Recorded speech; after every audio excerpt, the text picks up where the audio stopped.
Sir Warren Buffett का कहना है कि चाहे स्टॉक हो या सॉक्स, मैं लेता हूँ हमेशा क्वालिटी के ही, भले ही मुझे इसमें कितना ही इंतज़ार क्यों ना करना पड़े। और आज उसी का नतीजा वॉरेन बफेट को दुनिया का सबसे अमीर इन्वेस्टर बना दिया है। अब ज़रा हम विप्रो कंपनी पर नज़र डालते हैं।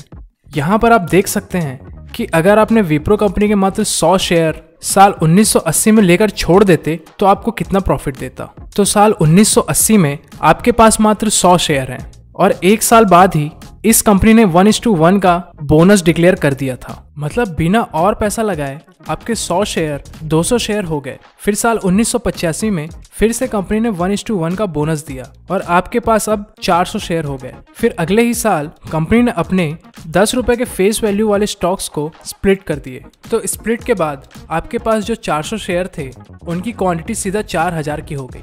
दोस्तों, स्टॉक स्प्लिट और फेस वैल्यू क्या होता है इसकी वीडियो मैंने बनाई है, आप इसे चैनल पर जाकर देख सकते हैं। तो ऐसे ही बोनस देते देते आपके 100 शेयर की क्वांटिटी साल 2017 में 1,92,00,000 की हो गई। मतलब आपके पास इस कंपनी के 1,92,00,000 शेयर हो गए और आज के डेट में विप्रो के एक शेयर का प्राइस अराउंड 400 के आसपास चल रहा है। तो आप 400 को 1,92,00,000 से मल्टीप्लाई कर दीजिए, मतलब करीब 768 करोड़ रुपए। तो अगर आपने साल 1980 में विप्रो के 100 शेयर मात्र खरीद के रखे रहते तो उन 100 शेयरों की कीमत आज 768 करोड़ रुपए की होती।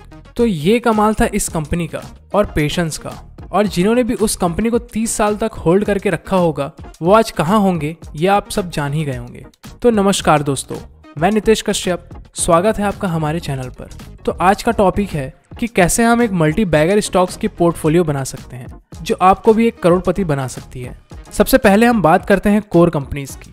तो कोर कंपनीज उसे कहा जाता है जिनके बिना देश को चलाना मुश्किल हो जाता है। ये कंपनियां बहुत ही खास होती हैं। हमारे इंडिया में मेनली 8 कोर सेक्टर हैं, जैसे कि coal companies, crude oil companies, natural gas companies, petroleum refinery companies, steel companies, cement companies और उर्वरक जैसी कंपनीज। और इंडिया में 40% मार्केट इन्हीं के पास है। तो आपको भी अपने पोर्टफोलियो में एक कोर कंपनी तो रखनी ही चाहिए। सेकंड है प्ले ऑन योर स्ट्रेंथ। तो सबसे पहले आपको ये जानने की जरूरत है कि आपके पास क्या है। मतलब एक रिटेल इन्वेस्टर को उसी कंपनी में निवेश करना चाहिए जिसे वो जानता हो। जैसे कि अगर कोई डॉक्टर है तो वो दवाइयों को समझता है तो उसे फार्मा कंपनीज पर ही फोकस करना चाहिए। कोई इंजीनियर है तो उसे इंजीनियर बेस्ड कंपनियों पर ही फोकस करना चाहिए। कोई बैंकर है तो उसे फाइनेंस और बैंकिंग सेक्टर पर ही ज़्यादा फोकस करना चाहिए, क्योंकि जो इंसान जिस फील्ड में काम कर रहा है तो उसे बाकियों के मुकाबले उस फील्ड का ज़्यादा जानकारी होता है। तो एक कंपनी आप अपने स्ट्रेंथ सेक्टर से भी चुन सकते हैं। तीसरा है डोंट गैम्बल। जब आप एक घर खरीदते हो या एक गाड़ी खरीदते हो तो शायद आप अच्छे से रिसर्च करके या अच्छे से जांच पड़ताल करके ही खरीदते हो और आप घंटों काम करके थोड़ा थोड़ा पैसा सेव करते हो और आप वही पैसा किसी के भी टिप्स या फिर किसी के भी सुझाव में आकर अपना पूरा पैसा इन्वेस्ट कर देते हो। तो ये आप निवेश नहीं कर रहे बल्कि गैम्बलिंग कर रहे हो।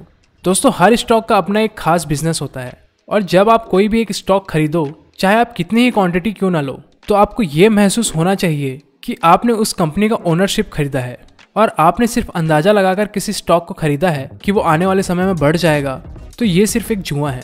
चौथा है कंपनी साइज मैटर्स। कंपनियों का साइज भी बहुत मैटर करता है आपको एक अच्छा रिटर्न देने के लिए।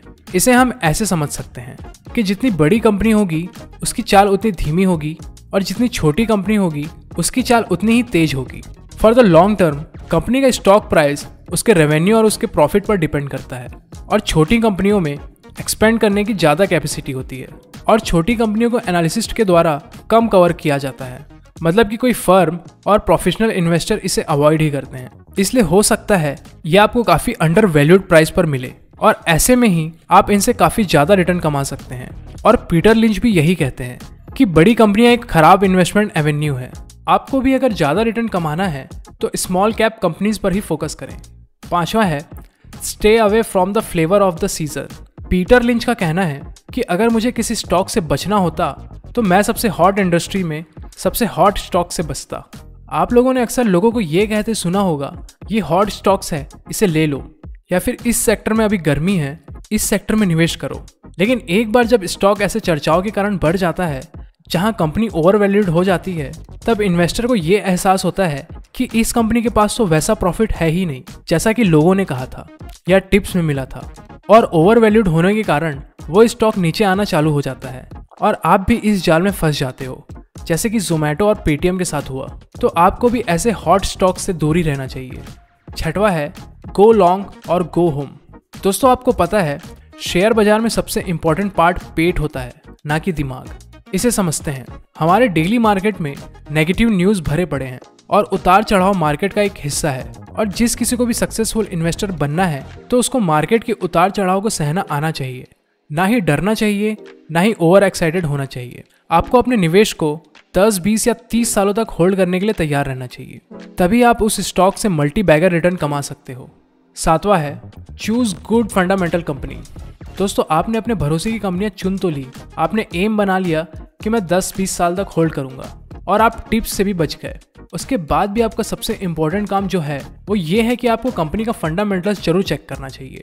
कंपनी चाहे आप स्मॉल कैप की लो या मिड कैप की, आप उनमें तब तक निवेश मत करिए जब तक उसके फंडामेंटल्स स्ट्रॉन्ग ना हो, जब तक उसकी प्रॉफिट ग्रोथ अच्छी ना हो।